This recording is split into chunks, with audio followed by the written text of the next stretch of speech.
নমস্কার বন্ধুরা, যখন কোনো কিছুই খেতে ইচ্ছা করে না এবং বাচ্চারা যখন খাবারের নিয়ে বায়না করে তখন এই এক বাটি আটা দিয়ে এই নতুন স্বাদের এই পরোটাটা এইভাবে বানিয়ে দিলে বাচ্চারাও যেমন মজা করে খায়, আমাদের বড়দেরও কিন্তু অনেক শান্তি পাই আমরা তখন।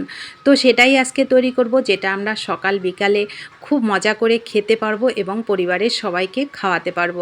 তো চলুন রেসিপিটা শুরু করা যাক, আশা করি আপনাদেরও অনেক বেশি মজার লাগবে। তো দেখুন বন্ধুরা, আমার এটা তৈরি করতে লাগবে এক বাটি আটা। আটা দিয়ে তো আমরা নানান রকম খাবার তৈরি করে থাকি, কিন্তু আটা দিয়ে এই নতুন স্বাদের এই খাবারটা একদিন অবশ্যই তৈরি করে খেয়ে দেখবেন। একটা মিডিয়াম সাইজের আলু গ্রেট করে নিয়েছি, লঙ্কা কুচি নিয়েছি, ছোট একটা পেঁয়াজ কুচি নিয়েছি, ছোট একটা রসুন কুচি করে নিয়েছি। বিশেষ উপকরণ তেঁতুলের রসটা। তো তেঁতুলটাকে আমি ভিজিয়ে রেখেছি, এক টুকরো তেঁতুল। এইবার আমি একটা বড় বাটি নিয়ে ওর মধ্যে আটাটাকে প্রথমে দিলাম। এক বাটি আটার জন্য আমার একটা ডিম লাগবে, আমি দিয়ে দিলাম। গ্রেট করা আলুটাকে দিলাম, পেঁয়াজ কুচি দিলাম, রসুন কুচি দিলাম, লঙ্কা কুচিটা দিলাম। লঙ্কাটা আপনারা পরিমাণ বুঝে দেবেন, যেমন ঝাল খাবেন বাচ্চাদের দিলে সেভাবে দেখে দেবেন। এখানে নর্মাল লবণ ব্যবহার না করে আমি দিলাম বিট লবণ, চাট মশলা হাফ চামচ করে, আর হচ্ছে ভাজা জিরের গুঁড়ো।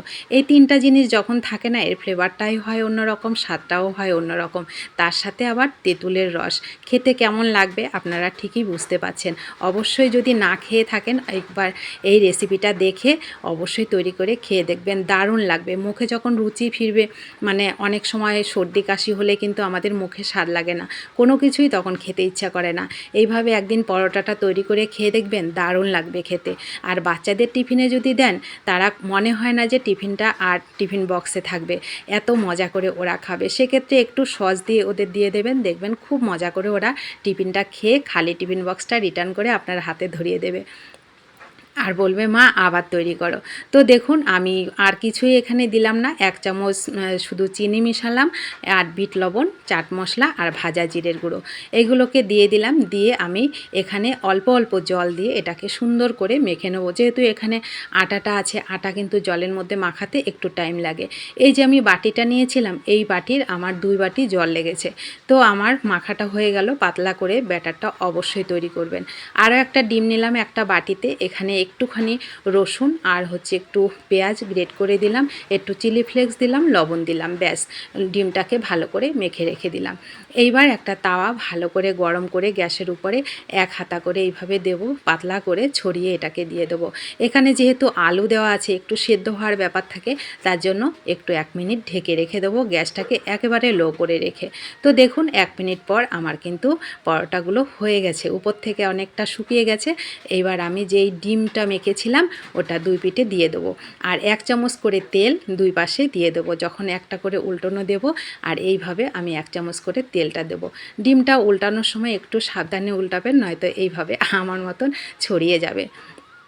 তো দেখুন 2 পিঠেই আমি ডিমটাকে দিয়ে দিলাম আর 1 চামচ করে তেল দেবো। আর পরোটা কিন্তু একটু লাল লাল ভাজা না হলে খেতে ভালো লাগে না। তাছাড়া একটু ডিম আছে এখানে, তো একটু লাল লাল করে ভাজতেই হবে, অবশ্যই একটু লাল লাল করে ভাজবেন। এই পরোটাটা অসম্ভব মজার লাগে বন্ধুরা, অবশ্যই বাড়িতে একদিন তৈরি করে খেয়ে দেখবেন। একদম নতুন স্বাদের নতুন একটা নাস্তা, খেতে অসম্ভব মজার লাগে। আর কেমন হয়েছে কমেন্ট করতে কিন্তু ভুলবেন না, ভালো লাগলে একটু শেয়ার করে দেবেন। আর ভিডিওটিতে প্লিজ একটু লাইক করবেন, আপনাদের একটা লাইক পরবর্তী রেসিপি তৈরি করতে অনেকটা উৎসাহিত করে। তো দেখুন একইভাবে আমি আরও একটা পরোটা আপনাদেরকে তৈরি করা দেখাচ্ছি। খুবই মজার একটা পরোটা, বেশি উপকরণও লাগে না, খুবই সহজে আমরা তৈরি করে খেতে পারি। আর এই পরোটাটা অবশ্যই এরকম লাল লাল করে ভাজবেন। আর হচ্ছে এই পরোটাটা ঠান্ডা হয়ে গেলেও কিন্তু স্বাদের কোনো হেরফের হয় না, খেতে দারুণ লাগে। তো তৈরি হয়ে গেল, আমি কয়েকটা ভেজে আপনাদেরকে দেখিয়ে দিলাম। এই পরোটাটা খুবই মজার খেতে, অবশ্যই এইভাবে লাল লাল করে ভাজবেন 2 পিঠটা। তো রেসিপিটি ভালো লাগলে অবশ্যই একটু কমেন্ট করবেন, আর ইউটিউব থেকে দেখলে ইউটিউব চ্যানেলটা সাবস্ক্রাইব করে পাশে থাকবেন যারা নতুন বন্ধু আছেন। আর যারা পুরানো বন্ধু আছেন আমার সাথে সব সময়, তাদেরকে আমার অসংখ্য অসংখ্য ধন্যবাদ ও ভালোবাসা। অবশ্যই আমিও চেষ্টা করব আপনাদের পাশে যতটা সময় পারি আপনাদের পাশে থাকার। তো দেখুন আমি পরোটাগুলো তৈরি করে নিয়েছি, আর এইভাবে গরম গরম হোক ঠান্ডা হোক এইভাবে পরিবেশন করুন, খেতে অসম্ভব মজার লাগবে। দেখুন আমি একটা ছিঁড়েও আপনাদেরকে দেখিয়ে দিচ্ছি। একদম নরম হয়, সফট হয়, খেতে অসম্ভব মজার হয় বন্ধুরা। তো সকলে ভালো থাকবেন, সুস্থ থাকবেন। এই ছোট্ট রেসিপিটা কেমন হয়েছে অবশ্যই একটু কমেন্ট করবেন। আর ফেসবুক পেজ থেকে দেখলে পেজটা ফলো করে রাখার অনুরোধ রইল। যারা ফলো করেছেন তাদেরকেও আমার অসংখ্য অসংখ্য ধন্যবাদ ও ভালোবাসা।